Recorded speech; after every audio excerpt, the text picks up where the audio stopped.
Could you ask them to be quiet? So the Medrash talks about each of the garments, and I should mention the garments that the Kohen wore and the Kohen Gadol. So the regular Kohen wore 4 garments,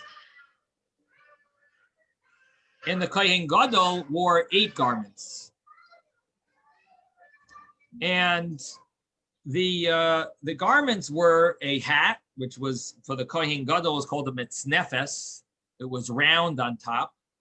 For the regular Kohen, it was called a migbas, but it was similar. It was just pointy on top. It wasn't round. And so they both wore a hat. The Kohen Gadol wore the tzitz. The tzitz was a headband. And it had strings that would tie on top of the hat, holding the hat onto the head. It would be on top. The strings would be on top of the hat. And Mommy, could you get this Doris Kolishman? And the next garment was the choshen, the breastplate. Also, it was only the Kohen Gadol. Only the Kohen Gadol wore the breastplate. It was a plate that was worn that had names of all the tribes. It had 12 different stones on it, and it was inscribed the names of the tribes. And then there was the avnate, which is a belt. There's the ephod, the apron. The apron was also only the Kohen wore, the Kohen Gadol, excuse me. And then the michnasayim, everyone wore, pants. Me'il was the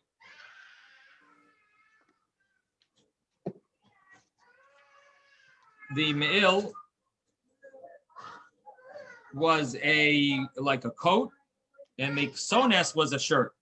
So again, the regular Kohen wore the migbas, the ksones, the michnasayim, and the avnei. Regular Kohen wore the shirt, the pants, the belt, and the hat.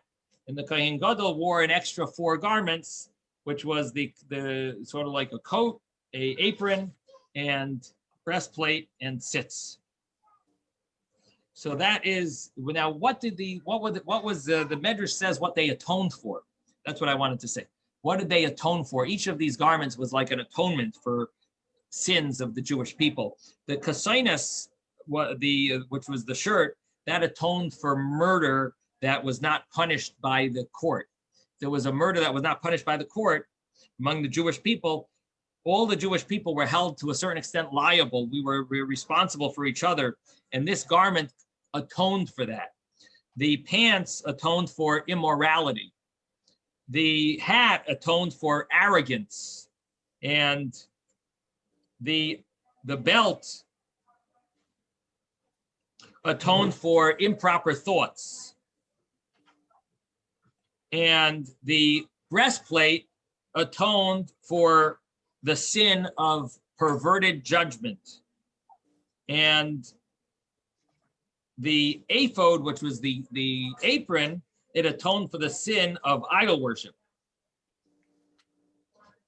And the reason is because idol worshipers used to wear this type of an apron, or some type of apron. And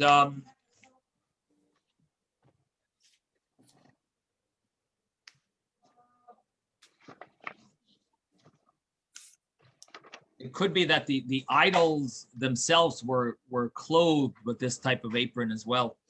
The me'il, the coat atoned for lashon hara.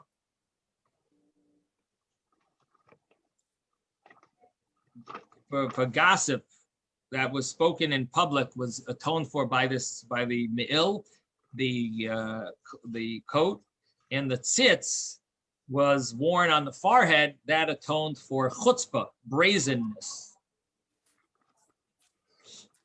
According to another opinion, it atoned for blasphemy. So these are the garments that the Kohen and the Kohen Gadol wore, and just giving you a little info about them. And Rabbi Sacks is bothered with the fact that these garments are called in the Torah for glory and for splendor. And Rabbi Sacks says this seems to run counter to some of the fundamental values of Judaism. The vestments were there to be seen, to impress the eye, but that's not what Judaism is all about. So what is the idea of covering our eyes when we say Shema? So, of course, it's in order to concentrate and not let anything interfere with our concentration to Hashem. But Rabbi Sacks says it's actually deeper than that. Rabbi Sacks adds a new dimension of why we cover our eyes for the Shema. He says that it's all about hearing and not seeing. And this is a very interesting point. He says that the word Shema is actually one of the major themes of the book of Devarim, Deuteronomy, because it says it 92 times in Deuteronomy. It says Shema, hear or listen. And that's what Judaism is all about. It's all about listening and much more than looking, much more than appearance. And so the deeper reason, he says, why we cover our eyes is to emphasize this point, that we emphasize hearing, listening, understanding, and obeying much more than seeing.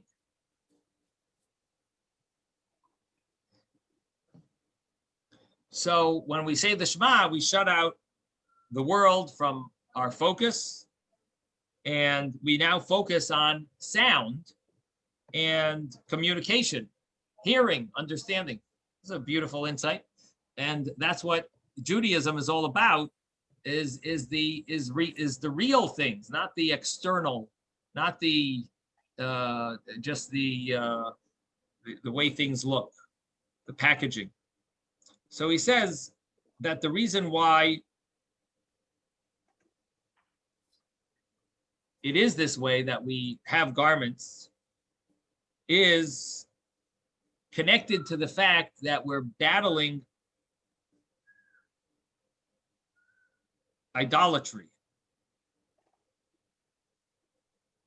And they would worship the sun, the moon, the stars, the river, the sea, mountains, animals, earth, rain. And so they made the visual representatives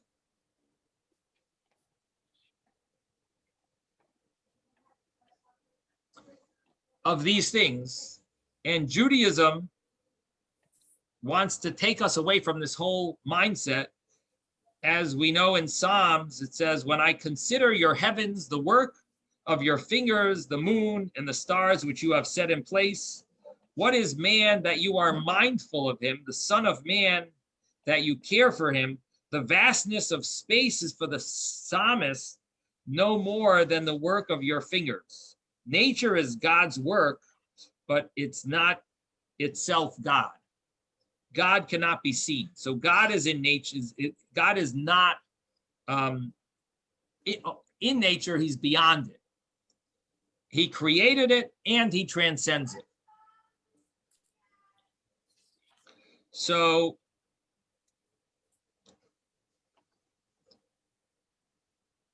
on the one hand, God is not visible, and he reveals himself primarily in words.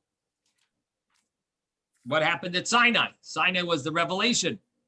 What did God do there? You heard the words. You heard the sound of words, but saw no form. There was only a voice. What about Elijah's experience? He says, God is not in the wind. He's not in the earthquake, not in the fire, but he's in the koil demamadaka, in the still small voice. So God is emphasizing to us how important it is, the sound, the understanding, the message of Judaism, and not the packaging, not the visual. And then he says, which I think we've heard before, that the word beged means clothing, cloth. It also means betrayal. Bogad. Bogad in Hebrew means to betray. So the same word, beged and bogad, in Yiddish, it's called shmata.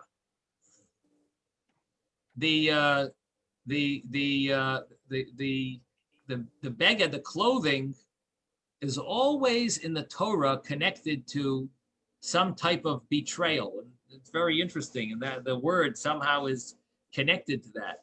And so what Rabbi Sacks is basically saying is, when you wear clothing, you don't always express who you are. You're able to fool people, because you could dress very wealthy and you could be very poor. You could dress very poor and be very wealthy. You could dress very, looking very smart, like a professor. Could be a very simpleton, and you could be, dress is betrays. It's a betrayal to who you really are, and people get focused on the visual. They sometimes lose. They forget about thinking about what you're saying. They're looking at the visual too much, and therefore they lose. They lose the whole content. So beged and bogad do go together. Yes, Ben. It reminds me that it's actually like in Purim, you dress whatever you want to show, not what you are. We dress up on Purim. Right. So we dress up on Purim. Beged, bogad. Yeah. Why do we dress up on Purim? Because it's fun. It's fun. Why do we dress up on Purim? Does anyone know? Well, it's customary, at least in our part of the country, to wear a costume on Purim. Why? Because I'm not sure why, but it's a fun holiday. Well, we used to do it to tell the story of Purim, Queen Esther and Haman and all of the various characters. Make all that noise with the noisemakers. Right. It was fun. I can tell you what I think it is. I don't know that it's for sure. Yeah, but she was To trick the evil eye without attacking you, to get the heart not to recognize it. What did you say? Was that you, Miranda? Yeah, to trick the Yetzer Hara not to recognize you.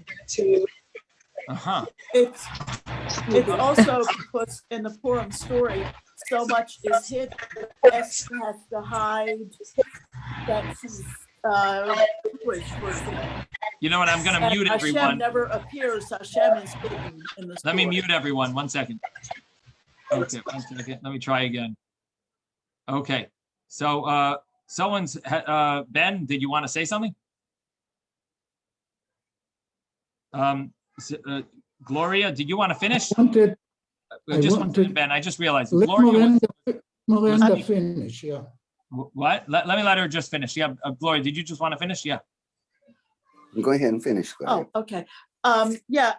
We hide who we are by our costumes, because on Purim, there's a lot that's hidden. Esther had to hide that she was Jewish, and Hashem never appears in the whole entire story. So Hashem is hidden. So we wear costumes to hide who we really are. It reminds us of the hidden messages in the Megillah. Okay, good. Very good. Yes. Thank you. And Ben? I thought part of it is probably because things are happening the opposite of what you expected in Purim. Right. So it's not the truth. It's always, you know, they perceive one thing, but it happens in other ways. Right. So one of the main reasons is that the story of Purim is somewhat hidden in disguised as a natural event. But we know it's Hashem who did the whole thing. But it looks like it looked like very natural. Listen, the king's wife died, was killed. And so the king married another wife. He fell in love with a Jewish woman. Okay. So there was a decree against the Jews, and the wife was Jewish, and ultimately things changed. So it looks like a very natural occurrence, but that's this real big disguise, because the truth is it was not natural in any shape or form. It was a total miracle, but it could look like it was just a natural thing. And so therefore we wear the costumes to allude to the nature of the Purim miracle, that everything was hidden within the nature. And there is another, that's one of the main explanations. Another explanation is that the Talmud writes that just as the Jews, they had worshipped an idol in the time of Nebuchadnezzar.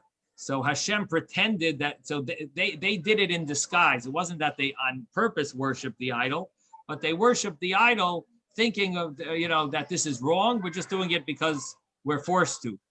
And so Hashem challenged them also by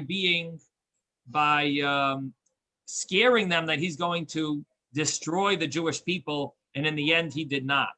And so the idea is that we pretend to be someone else on Purim because both the Jews and Hashem's actions were masked by other intentions.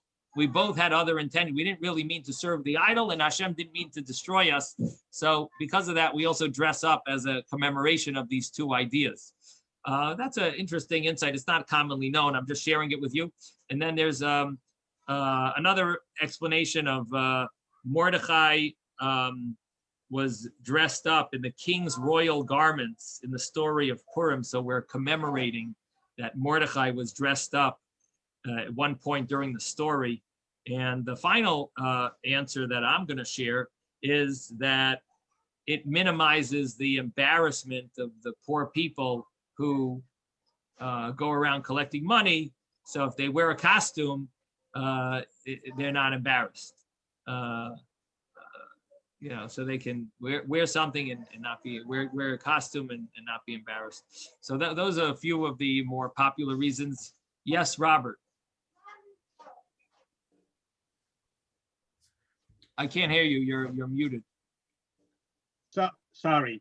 I mean, again, that is parallel with the hierarchy of the value of tzedakah, right? Because the highest is that those who receive the charity don't know who's giving it to them. And then you, I don't know, supposedly you're not supposed to know who you give the charity Right. to as well. Good So point. that, again, Good point. the highest level of panasa, of tzedakah, whatever we want to call it. Yeah. If you're both dressed up, you both did it. Yeah, you Right. did it in a high level. Good point. I like Thank that. you. I never thought about it that way. You're adding to the reason that they give. Oh, It makes it beautiful. Very nice. but there's a line to all of our thinking and the values we have. So it's, Right. Very, very Good. nice. Robert, it's a home run. Thank you. Very Thank nice. you, Rabbi. Yehuda, did you want to say something or, okay, I guess not. Anyone else want to share a thought? Okay. So anyway, getting back to what we were talking about, the garments of the Kohen, actually talking about Purim, believe it or not, the garments of the Kohen Gadol was something that King Achashverosh wore during his party, his 180-day party. He pulled out the vessels of the Beis Hamikdash, and he pulled out the clothing. And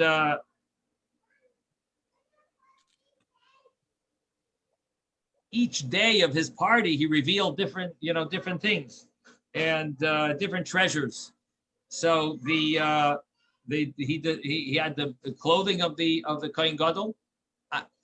I think it means he wore it. I'm not 100% sure if he wore it, just displayed it. And I think it means he also used the vessels to drink from of the Beis Hamikdash. Or maybe it just means he displayed it, but I believe he actually used it. Excuse me? Yeah. Yes. Yeah, the Rabbi Keller said that they used the kalim from the Beit HaMikdash on that dinner.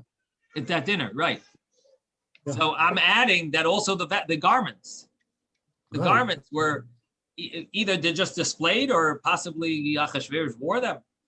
But they had the garments from the Kohen Gadol. And so these are so that's a connection between Purim and Tetzave.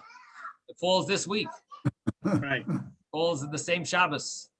So so what we're talking about, we were saying this very interesting insight into the fact that Hashem is more about sound than about vision. And I don't know if I would have thought about this. It's a very interesting innovation of Rabbi Sacks. I mean, understanding things this way.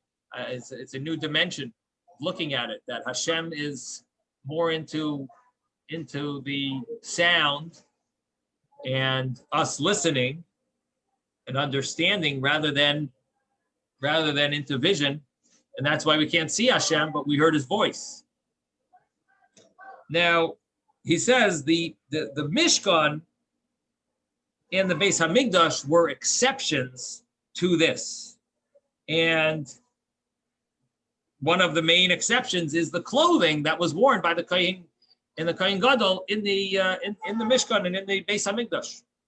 And he's talking about the word beged in Bagad, and how it's the garments are always somehow the garments always seem to emphasize some type of betrayal.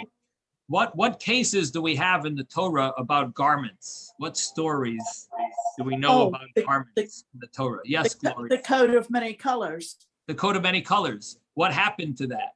It was Betrayal. dipped in blood. Betrayal. Right, betrayal. It was dipped in blood, and they tried to convince the father that he was eaten by a wild animal.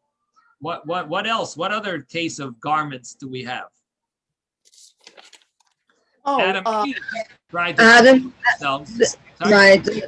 Well, what about Adam's clothing? What, didn't it let him talk to the animals? Adam, There was whatever it was, something that he wore, and the brother of Isaac, right, stole it, and then when right, there were clothing from Adam Harishon that ultimately went into the wrong hands, and then finally Jacob got it, and finally Esav got it. Esav got it. Yeah. Yeah, but and so that garment was constantly being stolen. there was Right? Is that what you mean? A betrayal? Right. It was an item of clothing that got coveted by many. Coveted. Coveted, yes, definitely, yes. Yes, Ben. But Jacob used the sheep skin, to pretend that he's Esau. Right. Yaakov wore Esav's clothing. Very good. Very good. I don't know why it's so hard to hear you, Ben, but you're maybe in a different I'm room. not But in yeah. the right place. also, Okay. Also- Yes, Gloria. Yeah. Adam and Chava, after betrayal of the snake and eating the tree, all of a sudden they had to create garments for themselves to cover themselves. Right. And then So there was somebody, I forgot, was it Tamar? Somebody pulled the garment off of someone, and then No, then it's a- Potiphar's wife. Wow, also you're really was Gloria. You're betrayal going with the strong. garments. Tamar was dressed to conceal her identity from Judah. Yeah, That's right. That's right. And you're right about Potiphar's wife. She stole Joseph's a garment, claiming that he must have tried to rape her. That's how she has the garment. And all of these cases are cases of deception. So also, yeah, also in the secular world, Shakespeare's play, what's the name of it, about Desdemona? Yeah, Iago steals Desdemona's handkerchiefs and shows it to this husband. Othello. Yeah, Shows it and to says Othello. she's giving away her clothing to other men. So in the secular world, also clothing and betrayal can go hand in hand. Okay, I'm not familiar, but thank What's you the name for of that? bringing that in. It's Shakespeare's play Othello. Yeah, Othello. And Othello's the name of the And play. Verdi's opera Othello, which Yeah. follows Shakespeare's play very closely. Right. So You and the final We thing that also have Halloween. what did you say, Ben? We also have Halloween. It's not our holiday, but we know about it. I we'll consider it as if you didn't say that. Yeah, really. So the other example of Rabbi Sacks is that Joseph took advantage of the clothing that he wore and was able to deceive his brothers not to recognize him. He wore, clothing of a viceroy. Of course, it was also his beard that concealed his face. Oh, yeah. So clothes have to do a lot with the surface and outward, and not with the inner beauty. It's all about the appearance. So it seems strange that the priests were told that you should wear clothing lechavod ulesefaris, for honor and for tiferes, for beauty. So the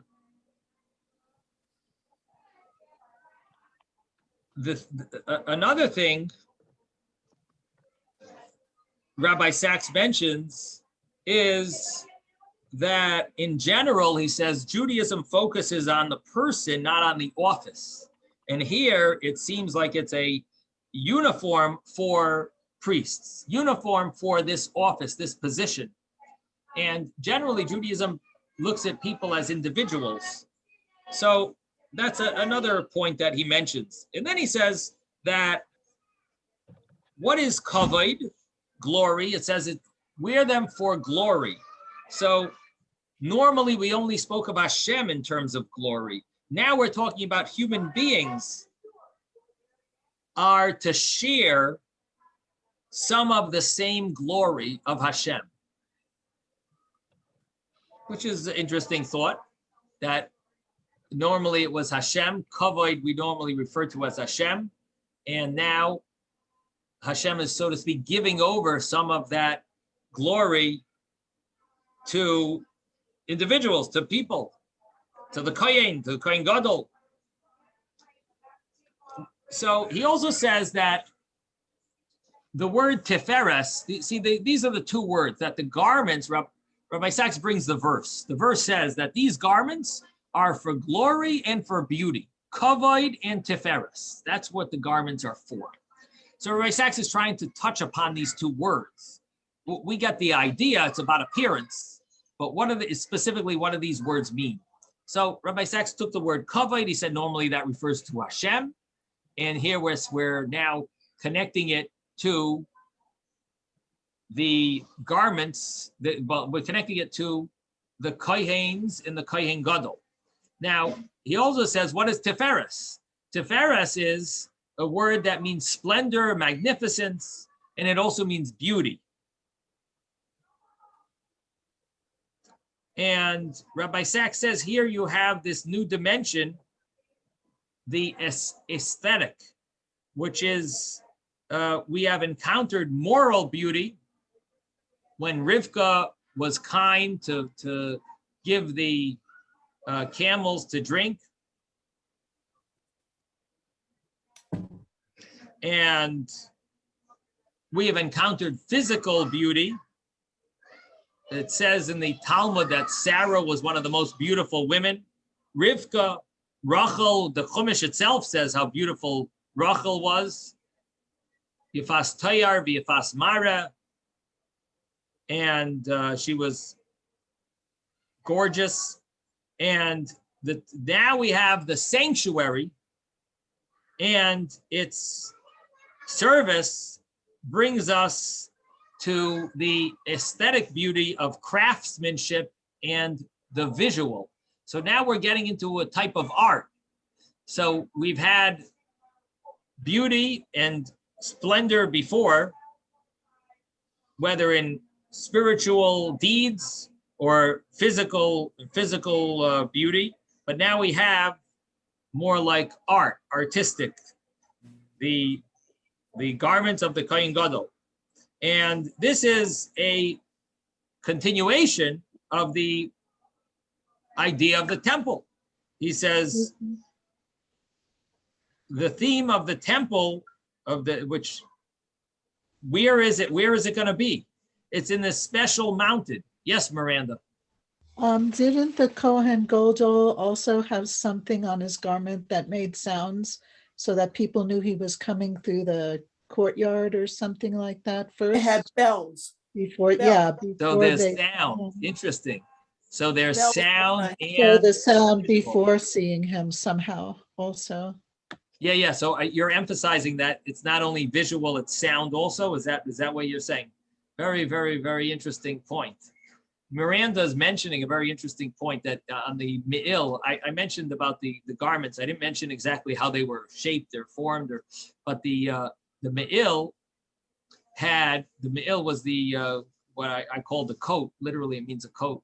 It had bells on the bottom, and in between every bell there was like a round shaped ball, and so the bells would ring whenever the Kohen Gadol walked anywhere. In this way, they knew when the Kohen Gadol was in the Holy of Holies that that he's still there, he's still alive, he's walking, he's on his way out. He didn't die. Now it's also brought in Kabbalistic books that the sound, or Hasidic teachings, that the sound of the Kohen Gadol was to be part of his prayer for the entire Jewish people. The Kohen Gadol is meant to pray on behalf of everyone. And some of the Jewish people have a very bumpy, loud, rowdy a type of way of serving Hashem, meaning they're not as calm and quiet and relaxed, but they have a different path. And those people also have to be represented by the Kohen Gadol. So therefore, the Kohen Gadol has to have a bouncy, has to have some loud, the loud garments, and he has quiet garments to be able to represent even the loud people, even the ones that take the very soundy, the ones that drive on those cars that make all these crazy sounds. That's who the Kohen Gadol has to represent them, those people also. The ones that carry around these big music, CD players that are blasting their music, those people need to be represented as well. Yes, Ben. And that's what the boombox was. The Kohen Gadol also had a rope, I think, attached to him when he went into the Kodesh Kodashim. Right. So they could pull him out. So in case he passed away, to pull him out. Right. So the bell would tell you not to pull on the rope. Right. Right. So very good point, Miranda. Very interesting that there's sound as well. So we mentioned that the concept of the tabernacle in the Beis Hamikdash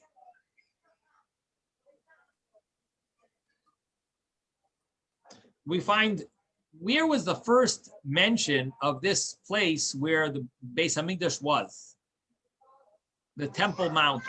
Where do we mention it first? So the first time it's mentioned is because this is the place where Abraham was willing to sacrifice Isaac, who was on this same holy mountain. On this same mountain. So it says over there, Abraham named the place God will see. Isn't that interesting? That the Beis Hamikdash seems to be a lot about the visual. The Beis Hamikdash is about the visual, and the place where Abraham sacrificed Isaac, or was about to sacrifice Isaac, I should say, it mentions there about the visual. Again, in the Beis Hamikdash, what do we have? The Kohen Gadol and the Kohanim wearing the clothing, all about the visual. So somehow the Beis Hamikdash falls into a new category where Judaism somehow emphasizes the visual, and it's not only about the depth, the heart, but it's also about the appearance, and that's what we're seeing here.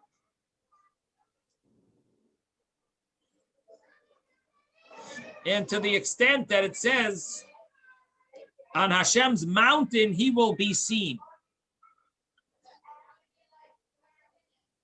Now, there's also a prayer in the Yom Kippur service, which is sang to a special tune.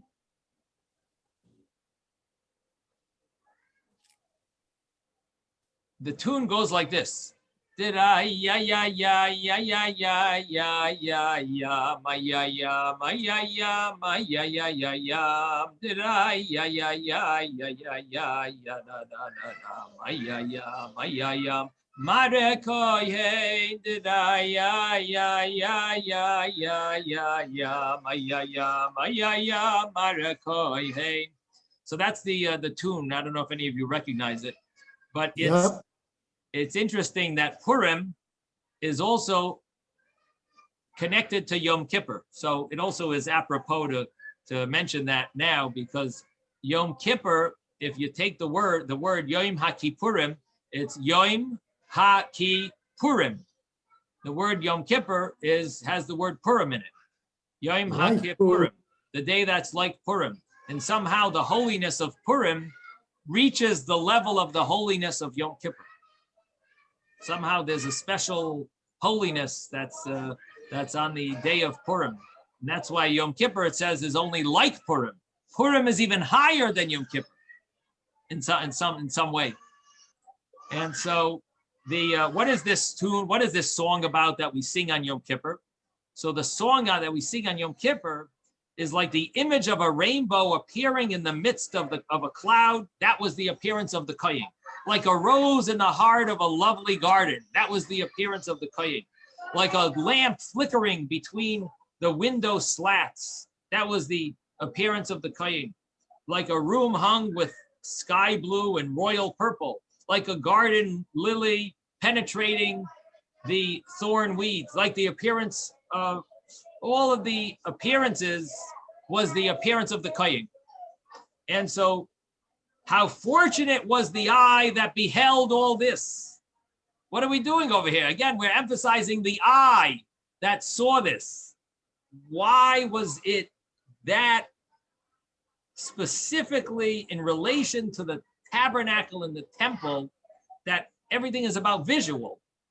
Again, everything before was all about sound and understanding. Now it's all about visual. And so he says the answer is connected to the golden calf. This is that Rabbi Sacks' thought, is that it's connected to the golden calf. But before we develop that thought, does anyone have their own thought? Why would the tabernacle and the Beis Hamikdash be all about visual, and the rest of Judaism seems to be all about the inner, the pneumius, the essence, not about the appearance, not about the external? Yes, Miranda. What came to me was that God is wanted a home so he could appear to the Jewish people, Uh-huh. be represented and appear versus being hidden, like he's hidden every day in us. So the appearance is connected to the fact that Hashem wants when we talk Wants about to be Hashem seen. dwelling down here on earth, the dwelling place for Hashem, that's when all of a sudden appearance falls into place, because it's emphasizing the appearance that Hashem wants to connect with this world. That's a beautiful, beautiful point. Rabbi Sacks touches on it, but I think you added a little to it. And maybe we'll talk a little more about it after. Yes, Thomas. There's another reality as well, that for membership they had to compete with to keep the Jews in the group. They had to compete with the pagans at the time, so they had to have an edifice that was bigger and better. And that's also something that has gone with the Jews even to modern life, with discrimination against the Jews and exclusion of the Jews. Our way of resolving that was to build our own bigger and better. Uh-huh. Whether it's country clubs, hospitals, or Right. or other things of society. That's a great point, Thomas. Bigger and better. I like that. That's a good motto. Everything is bigger and better. Anything with Yiddishkeit, bigger and better. Very, very nice. I like it. Also a home run. Okay, Ben. I wanted to say the clothes that were worn in the Beit HaMikdash were not for Hashem, they were for us. Uh-huh. To see the beauty and all that. Hashem can see us with or without clothes. He knows, Uh-huh. he can see us the same way, no matter what Uh-huh. we wear. So it was only for us that the clothes were worn. Hashem is the only one that can see the truth. Uh-huh. Uh-huh. Okay. So the clothing is for us that Hashem, so Hashem sees us through and through. So why do we need to wear the clothing? For us, for the people. That we should feel good. In other words, that they should see the glory and the beauty and make a nice show. Uh-huh. Uh-huh. Okay. So it's the idea that because we live in a physical world where everything here is about packaging. Yeah. Therefore, the people, when people see, okay, good, very good. That's actually a very, very nice point. Yes, Gloria. It's interesting, however, that when the Kohanims do the duchening, we're supposed to turn around so we shouldn't see it. Right. Very, very That's interesting. like in opposition to what we're talking about. Right. Gloria has a very interesting point. She says, when the Kohanim bless the people, we're not supposed to look at it. We hide under our talis, they hide under their talis, so we don't actually see. So in a certain sense, on the one hand, the clothing of the Kohanim and the Kohen Gadol was beautiful. On the other hand, we actually are not supposed to look at the Kohanim. It is a very interesting point. Listen. I'm going to mute everyone. Oh, just unmute yourself, Miranda. It also makes me think of how mitzvot are supposed to bring down Hashem into our daily activities. And so perhaps with the building of the Beis HaMikdash and wearing the garments is also to bring down stronger the appearance of Hashem, like a very strong mitzvot. Say that one more time. I'm sorry. Right. I hardly slept last night. It's okay. It kind of reminds me of how the mitzvot are to bring God's miracles into our daily lives, or as energy into our daily lives. The same thing with these garments at the Beis HaMikdash is to bring God's appearance more readily, maybe. Something like that. Okay. Yeah. Sounds like an interesting thought. A thing. I don't know. Okay, we had some really good insights. Everyone had some good thoughts. Let's see what Rabbi Sacks says. He touches upon a few of these ideas, but I think you've all developed it very nicely. The answer that Rabbi Sacks gives is connected to the golden calf. He says, what that sin showed is that the people could not fully relate to a God who gave them no permanent and visible sign of his presence, and who could only be communicated with the greatest of prophets. The Torah was given to ordinary human beings. We're not angels, and we're not like Moses. And it is hard to believe in a God of everywhere in general. And then Rabbi Sacks says, but nowhere in particular. It is hard to sustain a relationship with God who is only evident in miracles and unique events, not in everyday life. It is hard to relate to God when he only manifests himself as an overwhelming power. So the Mishkan was the visible sign of Hashem's continual presence in the midst of the people. So in other words, the whole idea was all about the visual. We needed the visual. It's not the essence of Judaism, the visual. The essence of Judaism is the fact that Hashem is here and he's with us. But for us to relate to it, for us to, we're not being angels, and we need to see Hashem in the everyday, so we need, there is an emphasis on the visual. The Mishkan became the visible sign of Hashem's continual presence in the midst of the people. Those who officiated there did so not because of their greatness, like Moses, but because of their birth and office signaled by their vestments. The Mishkan represents acknowledgement of the fact that human spirituality is about emotions and not just intellect, the heart and not just the mind. Hence the aesthetics and the visual as a way of inculcating feelings of awe. And that's based on the Guide to the Perplexed. It says, in order to raise the estimation of the temple, those who ministered therein received great honor, and the priests and Levites were therefore distinguished from the rest. It was commanded that the priests should be clothed properly with beautiful and good garments, holy garments for glory and for splendor. The temple was to be held in great reverence by all. So this is in chapter 44 of the second book of the Guide to the Perplexed, the third volume. So the vestments of the officiants at the temple and the temple itself were to have the glory and splendor that induced awe. And Maimonides understood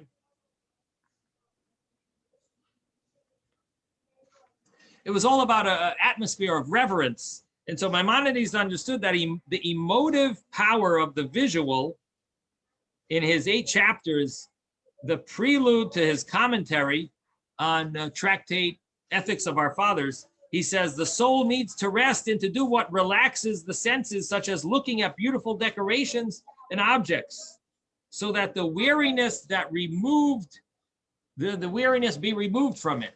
So art and architecture can lift depression and energize the senses.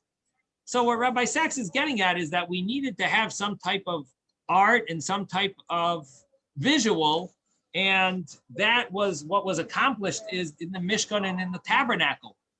So, and it was quite clear from the fact that we sinned with the golden calf that we needed this. And what it led to is this idea of art and architecture to benefit our service to Hashem.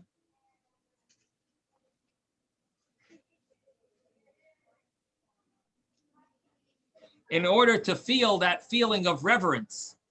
So Maimonides, when he mentions about the visual, the purpose is to explain this explains a law that's hard to understand. There's a law about the garment, about the Kohanes, that they can't have any blemishes. It's called a mum. any kohen that has a blemish is not allowed to work in the temple or in the tabernacle. Now, one of the things that I was always impressed with about certain stores like Publix is that they hire people that have certain disabilities, and they'll hire them to do the bags. And I always thought that's a very nice thing that they do, right? It's they make sure to hire people with disabilities. I don't know if they get special compensation from the government or they get, but I always thought it's a very nice thing that they specifically hire people with certain disabilities in order to, to help out those that are more in need. Now, in the Beis Hamikdash, could you just wait 3 minutes? I'm going to be done. The Beis Hamikdash, the law is that person with a blemish was not allowed to serve. Now that sounds surprising. Hashem loves all people. Hashem made them with certain blemishes. Why would they not be allowed to serve? And the answer is that the multitudes do not estimate man by his true form, and instead they judge by appearances. This may be wrong, but it is a fact, and it can't be ignored. And the whole purpose of the sanctuary is to bring the experience of God down to the earth in a physical structure with regular routines performed by ordinary human beings. Its purpose was to make people sense the invisible divine presence in the visible phenomena. So what this means is, yes, we have respect for people that have disabilities. We love all Ahavas Yisrael. We have love for everyone and so on. But at the same time, the purpose of the sanctuary didn't work together with the with hiring, with having someone, a kohen that has a blemish to serve in the temple. It just didn't work. The idea is visual. It's all about the visual. We needed to have the visual. Thus, there is a place for aesthetics and the visual in the life of the spirit. And then Rabbi Sacks jumps to Rav Kook, who dreamed of having Jewish art in the reborn land of Israel. And he was very supportive of the Bezalel Academy of Art. I'm not familiar with it. I don't know if any of you know of Robert, okay. Yes, I do.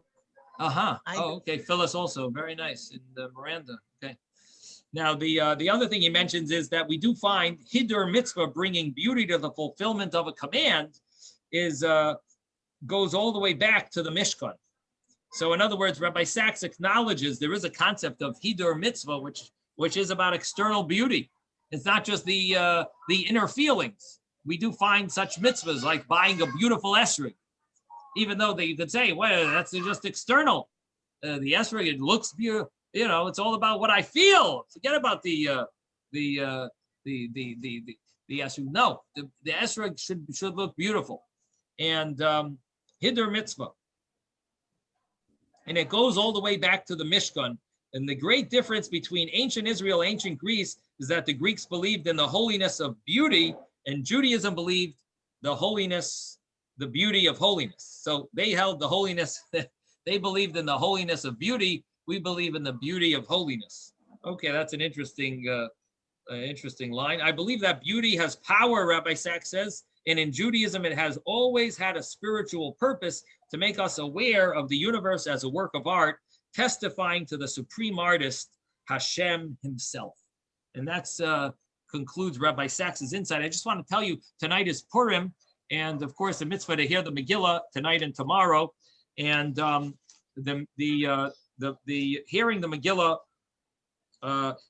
very common that a person might miss a word. The cantor might swallow a word, or you might have it's possible that you didn't hear it, you weren't sitting close enough to the person reading the Megillah. So if you miss a word, make sure to use a Megillah, follow in a regular chumash, even if it's not a kosher Megillah.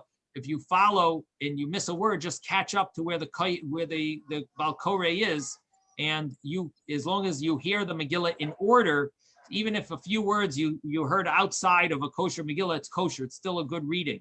So if you miss a few words, just catch up to the cantor inside your chumash. And in this way, it's considered a kosher reading. Also tomorrow, there are a few mitzvahs that have to be done. Also, we try to eat the festive meal of Purim with enough time you'll still have an appetite for the Shabbos meal later on. So if you eat your Purim meal at 4 o'clock or 5 o'clock in the afternoon, you're not going to have an appetite for the Shabbos meal. So therefore, the tradition, the law is that it's best to have your meal earlier in the day. Additionally, it's a mitzvah to hear the Megillah tomorrow, to give shalach manas, which is to give a gift of 2 food items to another person, and matanos le'avyonim, to give 2 poor people money. According to some opinions, it's the cost of a meal you should give them. Could be like $4 or $5, maybe $10. But you gave $10, you should be fulfilling. Doesn't mean a meal that you eat in a fancy restaurant. Just a pizza with a soda or something, I guess, or a meal. So if you give 2 poor people money, and if you don't know any poor people, you could always give on the internet to organizations that give to the poor and fulfill the mitzvah of matanes levyonim. And in the meal, there's a mitzvah to have, according to some opinions, challah, according to some opinions, meat, and according to all opinions, wine. If you're allowed to have wine, you should drink a little more than you're used to and fulfill the extra joy of Purim. Yes, Thomas. I can't hear you. You're muted.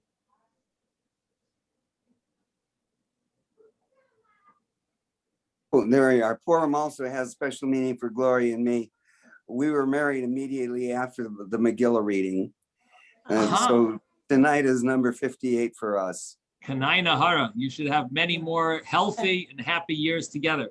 Oh, man. Very, very And nice. the family joke is that year for Purim, I dressed up like a bride. Right. I'd like to say, Very nice. Rabbi Smith, Yes, I Ben. have Yeah. a quick question. Yeah. I have a quick question. Do we put on film tomorrow? Yes, you put on tefillin. In fact, there's an Indian to wear tefillin while you hear the Megillah. Also, That's what if it's possible. Okay. Yeah. So, because in the Megillah, it's hinted tefillin. So I want to wish all of you a freilich and Purim, a very happy and joyous Purim. And sei gesund. I wish we could all celebrate together, but Mitzvah Hashem in the future, we'll be able to one day. Mitzvah One Hashem. day we'll do. Amen. Amen. Gesund, and have a wonderful Shabbos, and we'll see you on Sunday. Mitzvah Hashem. Yes, Right, Robert. I'm coming over now. Okay. Bye. See you later. Very good. Bye, everybody. Okay. Sei gesund. Yeah. Thank you. Okay. Thank you so Take care. much, Rabbi. Good Shabbos. Have a Good wonderful Shabbos. Shabbos. Freilich and Purim. Good Sei Purim. gesund. Hey, good night, everybody. Good Shabbos. Happy anniversary. How wonderful.